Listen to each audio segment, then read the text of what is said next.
শুভ সকাল বন্ধুরা, কেমন আছো? নিশ্চয়ই ভালো আছো, আমিও ভালো আছি। আর তোমরা টাইটেল আর থাম্বনেল দেখে বুঝতে পেরেছো যে ব্লগ ভিডিওটা কি হতে চলেছে। তা কালকে দুপুরে ঝড় বর্ষা হয়েছিল, তো প্রচুর পাতা পড়েছে, তা সেগুলো ঝাড় দিয়ে তুলতেও কষ্ট হচ্ছে। তা দেখুন বন্ধুরা, সকালে উঠে উঠোনটাকে আমি ঝাড় দিয়ে পরিষ্কার করে নিচ্ছি। আর তারপরে কি কি কাজ করব সেটাও তোমাদের দেখাবো, তা ভিডিওটা প্রথম থেকে শেষ পর্যন্ত দেখতে থাকো। আর দেখুন বন্ধুরা, তোমাদের দাদা আমাদের পুকুর থেকে ছাটি চিংড়ি এনেছে, তাই সেটা আমি তোমাদের পরে দেখাবো।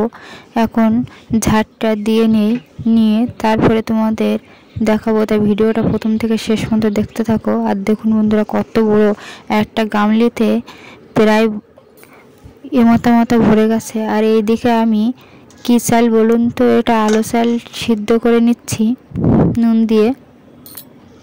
আর এদিকে চলে এসেছি আমি কলা পাট্টে, ডৈরি কলা, তাই এটা ওই বাগদা চিংড়ি দিয়ে রান্না করা হবে। তাই দেখুন বন্ধুরা, লাঠির মাথায় একটা সুতো জড়িয়ে নিয়ে একটা একটা করে পেড়ে নেওয়া হবে, তাহলে সব একেবারে পারলে নষ্ট হয়ে যাবে আর খেতেও পারবো না। ওই জন্য একটা একটা করে উপর থেকে পেড়ে নেওয়া হচ্ছে, যখন যেমন লাগবে তখন তেমন পেড়ে পেড়ে নিয়ে এসে খাওয়া যাবে। আর দেখুন বন্ধুরা, আমি 3টি কলা পেড়ে নিয়েছি, এই 3টি আমাদের হয়ে যাবে।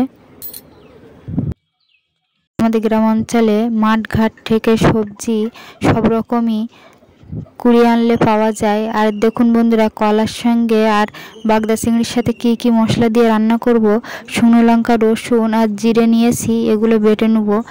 আর 6 পিস করে নিয়েছি দেখুন বাগদা চিংড়িটাকে, যেহেতু আমরা 6 জন ওই জন্য।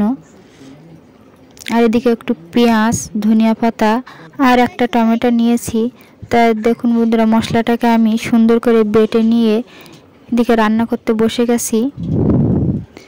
আর কড়াইতে তেল দিয়ে আমি দিয়ে দিচ্ছি পেঁয়াজ আর টমেটো কুচি দিয়ে সুন্দর করে কষিয়ে নেব।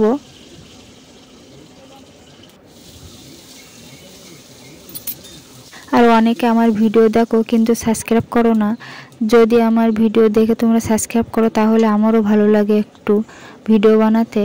তা দেখুন বন্ধুরা, আমি বাটা মশলাগুলো তেলের উপরে দিয়ে সুন্দর করে কষিয়ে নিচ্ছি।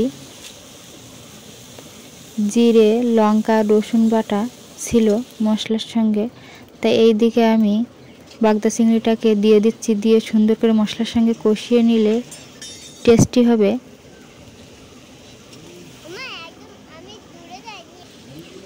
আর এদিকে আমি পরিমাণ মতো নুন দিয়ে দিচ্ছি দেখুন।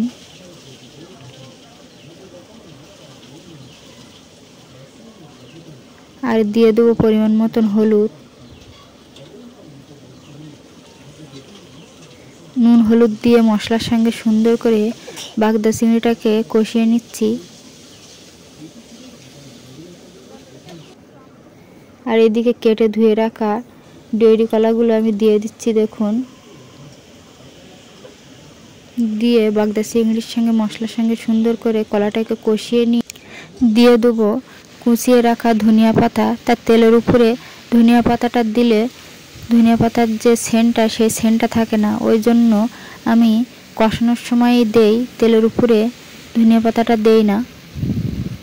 আর একটু সামান্য করে দিয়ে দিলাম চিনি, তাহলে কলাটা খেতে ভালো লাগবে। আর কষানো হয়ে গেছে দেখুন। আর দিয়ে দিচ্ছি পরিমাণ মতন জল। আর কলাতে আমার সব রকম মশলা দেওয়া হয়ে গেছে, এটা সিদ্ধ হয়ে গেলে রেডি হয়ে যাবে কলা বাগদা চিংড়ির ঝোল। তা দেখা হবে পরবর্তী ভিডিও নিয়ে।